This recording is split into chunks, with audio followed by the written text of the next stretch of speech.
mati, raja-raja mati, semua pergi meninggalkan dunia. Dunia yang dicari tak akan dibawa mati. Ini setelah mati mereka cari dunia. Pergi subuh pulang petang, dipanggilkan di suara-suara panggilan Allah Subhanahu wa Ta'ala, tapi tidak juga kita bergegas melaksanakan perintah Allah. Aji, waktu nanti itu masa pajar loro di pesta bu, terkadang banyak seperti itu. Kenapa tidak panen rebot tinggi? Mana kau buat tinggi ditajan? Setengah satu beda ngaji belum tinggi salat duhur. Engkau di dalam buat tinggi. Jam 2 nih pada ngaji belum tinggi salat duhur. Mumpung sebentar di pasti jama loro si pasar, tapi itu itu dan buat tinggi. Astagfirullahalazim. Gara-gara pengantin bu kita tidak salat. Tidak ada sejarahnya gara-gara pengantin kita mau jamak sholat duhur dengan asar. Gimana ya kita ambil dasarnya bu? Ustaz dia dulu imagine nih kapan beruduk bahasa semua ini mode. Setelah itu kita mode 1 jam 2 jam 200.000 harganya ini mode bu.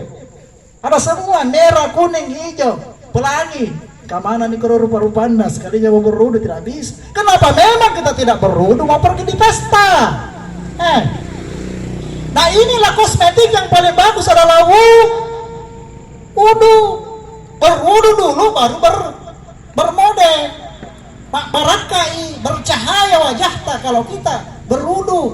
Mau pergi pesta berudu, mau pergi bekerja berudu, mau ke kantor berudu, mau pergi di kebun berudu. Setiap saat ada wudu tak ketika kita melangkahkan kaki dari rumah. Bismillah tawakkaltu 'ala Allah la haula wala quwata illa billahil aliyyil azim. Ada wudu tak? Maka pada saat itu kita tabrakan kecelakaan meninggal mati syahid. Ketika kita naik kendaraan roda 4 roda 2 bismillah wa jaraha wa mursa inna rabbil ghafurur rahim. Maka kita kecelakaan mati, insya Allah kita akan mati syahid. Bu, ayo bu, saya tanya kini, jangan bilang-bilang. Ini kalau mau ki awet muda, mau tetap cantik di hadapan sonita, jaga itu wudu. Senantiasa ki berudu. Iya, mau ki mencuci berudu ki, mau ki pergi mepetik cengkeh berudu ki. Karena kenapa? Dengan wudu ini dapat membentengi diri kita dari perbuatan-perbuatan yang tidak diharamkan oleh Allah. Dapat membentengi kebatilan, dapat membentengi sifat-sifat kemurkaan. Ketika suatu ketika misalnya ada wudu tak kemudian jalan-jalan ki, penjual sayur, lewat penjual sayur, ketemu dengan teman, cerita salah, mulai itu diangkat cerita. Iya itu langganan saya itu tidak sekali sifatnya masa begini sedih sekali makasih ya. Tapi kalau kita ada wudu, astagfirullah, ada wuduku. Dengan demikian bahwa wudu ini dapat membentengi kita dari perbuatan-perbuatan kebatilan. Kemudian yang kedua, umatnya baginda Rasulullah SAW ketika di padang Masyhar ditandai ini umatnya Nabi, ini umatnya Nabi Muhammad. Karena apa? Bekas-bekas air wudu yang ada melengket di badannya bercahaya bersinar di padang Masyhar. Subhanallah. Ini baru persoalan wudu. Ustaz tidak bisa berwudu. Kenapa? Persoalannya ada punya luka di bagian sekitar sini. Tangan. Kapan saya berwudu? Apalagi ada handiplasnya, si lurus. Tidak bisa. Bagaimana cara sama salat? Kalau tidak bisa berwudu ya kita bertayamum. Mau ke masjid, tayamum ki. Tidak ada air, tayamum. Bagaimana caranya tayamum? Ya bertanya sama orang yang tahu, yang mengerti. Atau buka Google cara tayamum. Jangan sota pak. Ada tuh juga orang sota. Apa itu sota? Sota tahu. Katanya kalau tidak ada air atau ada halangan tidak bisa berwudu, bertayamum. Jongko ini cekek dia sekesi pak. Jongko di atas pasir. Apa kita bikin? Saya tayamum. Caranya tayamum, caranya seperti berwudu. Dia gosok semua tangannya pakai pasir. Sekalinya giliran itu pasir mau masuk di mulut. Terpaksa bu, rela kasihan makan mau gesi. Masuk pasir di mulut gara-gara apa? Gara-gara sota. Untungnya itu pasir tidak ada tai kucingnya. Bagaimana nih kalau ada tai kucingnya, Bang? Nah ini persoalan-persoalan ibadah yang harus kita perhatikan. Mulai dari berwudu, bertayamum, istinja, nah terutama beristinja. Pabe, dan pengingka, bukan sajari gini. Ini istinja harus kita perhatikan, Pak. Apa itu istinja? Cara membersihkan alias cebok. Nah ini jadi persoalan sebenarnya. Banyak orang yang mendapatkan siksa-siksa kubur gara-gara caranya cebok tidak bersih. Iya. Ini harus kita perhatikan. Yang penting selesai, prinsipnya sudah selesai. Nah, prinsipnya kalau kita beristinja ada 3. Yang pertama, hilang licin-licinnya. Ya. Artinya kesatmi. Tetapi jangan berhenti di situ. Mentang-mentang sudah kesat, berhenti ki. Yang kedua, setelah hilang licinnya, hilang bau, rasanya apa rasanya? Termasuk baunya. Kita tahu sendiri bau apa dia. Kemudian yang ketiga, ini yang ketiga, hakul yakin. Kita yakin bahwa memang sudah bersih lahir dan batin. Bagaimana Ustaz untuk membuktikan itu hakul yakin? Bagaimana ini? Ini permainan batin, Pak. Untuk membuktikan bahwa memang sudah bersih, sudah layak. Coba-coba nih lebat saya ada jarita. Jila-jila di tangan tak sedikit, Bu. Kalau takut ke jila tangan tak berarti belum hakul yakin. Kalau berani nih ke jila sedikit tangan tak, kita pakai cebok tadi, mantap. Karena ini adalah permainan batin. Makanya bersih lahir dan batin. Jangan lahirianya saja dibersihkan, tetapi batinnya tidak bersih. Ini persoalannya, Pak. Mohon maaf, sedikit ini kita sudah menyentuh persoalan hakikat. Bersih lahir dan batin. Kenapa? Sebab inilah nanti bagian bawah kita yang menjadi persoalan ketika kita sudah berada di alam barzakh. Banyak orang disiksa gara-gara persoalan istinja. Ini juga harus kita perhatikan buat anak-anak muda. Hati-hati ki. Iya. Pergi di perjalanan, sehingga mobil mau sholat, masuk kamar mandi ternyata penuh orang, tidak ada orang, sembarang ini dikencingi biar coklatnya orang dikencingi juga. Baru ditit-titit 3 kali. Pulang ke rahmatullah, kita saksikan bahwa mereka dimasukkan ke dalam tanah. Sebenarnya hendaknya menjadikan pembelajaran buat kita, menjadikan iktibar buat kita,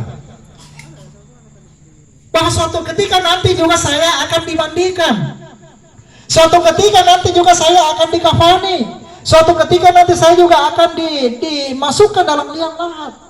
Ini sebenarnya merupakan peringatan buat kita yang hidup ini.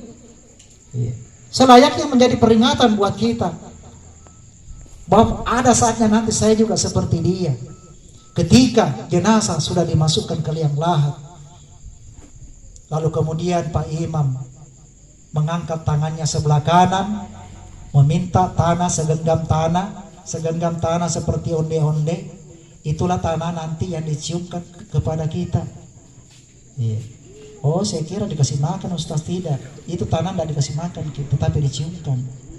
Kemudian Pak Imam membaca surat Toha ayat 56. Minha halaknakum, engkau berasal dari tanah ini. Tanah yang kedua diambil lagi Pak Imam. Wa minha nukhrijukum. Wa fiha nu'idukum, dan dari tanah ini pula nanti engkau akan dibangkitkan. Ini kata Allah. Berarti kita berasal dari tanah ini, dan dari tanah ini pula nantinya kita akan dibangkitkan. Kemudian yang ketiga, wa minha nukhrijukum taratan ukhra, dan kepada tanah inilah nantinya kau akan dibangkitkan kembali dan menempatkan suatu kehidupan ukhra. Dalam konteks ayat ini Allah tidak berkata wa minha nukhrijukum taratan nar, engkau akan dikembalikan ke dalam neraka. Allah juga tidak mengatakan wa minha nukhrijukum taratal jannah.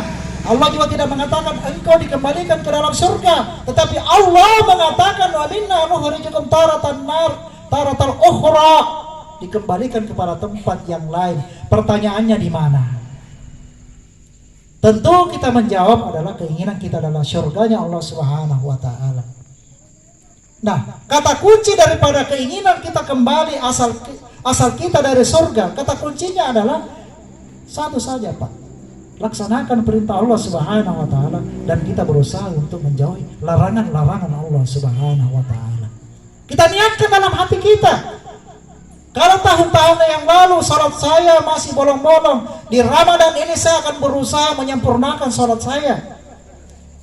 Dan salat inilah yang pertama kalinya nanti akan dimintai pertanggungjawabannya oleh Allah Subhanahu wa taala. Kalau tidak bagus salat, akan mempengaruhi ke amalan-amalan yang lain. Salat kita jelek, maka puasa kita juga jelek, haji kita jelek, sedekah kita jelek. Kalau salat kita bagus, walaupun jelek ibadah puasa kita akan mengikut bagus. Inilah salat yang pertama kali. Ustaz belum bisa kan salat, kenapa? Banyak sekali rasanya kupikirkan. Setengah hati memoriku ini pikirkan masalahku. Apa masalah tak? Macam-macam. Persoalan ekonomi lah, persoalan kebun lah, persoalan apalah. Kalau ini alasan tak tidak melaksanakan salat gara-gara pikiran sumpah, gara-gara persoalan kehidupan dunia, maka tidak ada di kala Nabi Sulaiman alaihissalam. Nabi Sulaiman itu tidak ada di kala kaya di dunia ini, dia pikirkan semua kehidupannya makhluk-makhluk di dunia, bukan cuma orang yang dia kasih makan, termasuk makhluk tidak kasat mata dia kasih makan.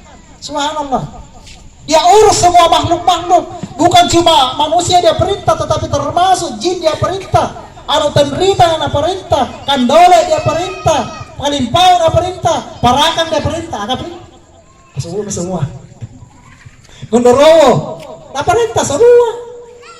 Bahkan di depan rumahnya itu kiri kanan muka belakang bukan batu-batu seperti ini, tetapi emas. Tetapi dia tidak pernah melupakan namanya sholat. Tidak pernah sedikit pun dia melupakan perintah Allah. Bahkan dia diberikan gelar kenabian oleh Allah Subhanahu wa taala. Ustaz tidak bisa kalau sholat. Kenapa? Tidak kuhafal Al-Fatihah, tapi kalau alhamdulillah kuhafal ji. Apa bedanya Al-Fatihah dengan alhamdulillah? Ustaz tidak bisa kan itu baca-bacanya sholat saya tidak tahu. Kalau begini-begini ini tanya apa dibaca itu? Astagfirullahaladzim. Kalau ini pada alasan tidak tahu bacaan sholat, datang ke masjid, takbir nih Pak Iman, Allahu Akbar, takbir tomik jauh di belakang, diam.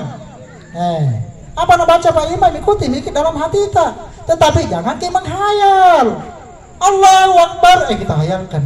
Wih, sudah gak belikan tadi di mana itu kan? Saya simpan.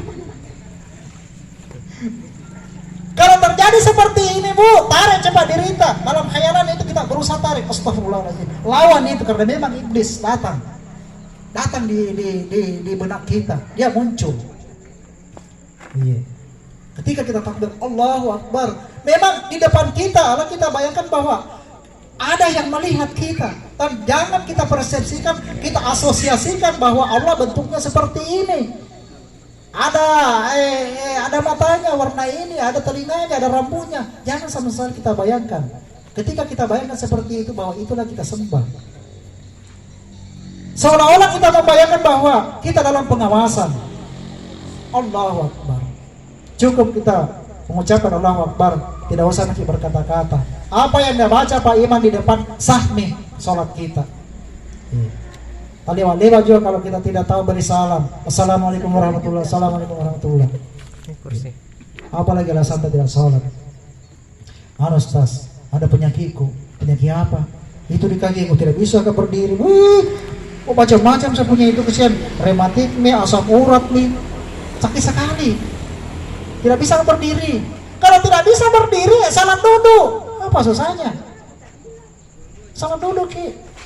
Ada lagi rasanya, tidak bisa salat duduk Ustaz. Ada letak di pantatku, 3 lagi. Astagfirullah. Tidak bisa salat duduk, salat baring. Sambil tidur Allahu Akbar. Macam ini. Bayangkan setiap gerakan-gerakan salat. Tidak bisa salat baring. salat dalam hati lagi. Bagaimana caranya? Cukup takbir Allahu Akbar. Bayangkan semua gerakan-gerakannya salat. Allahu Akbar, sami Allahu liman hamidah, dan seterusnya. Tidak bisa lagi. Nah, cukup kita disolatkan misalnya. Bungkus. Inna lillahi wa inna ilaihi rajiun. Dan lewat-lewat. Nah, Bapak Ibu yang dimuliakan Allah Subhanahu wa taala, inilah bekal-bekal kita menghadap kepada Allah sebelum kita dipanggil oleh Allah Subhanahu wa taala. Maka hendaknya senantiasa kita hiasi diri kita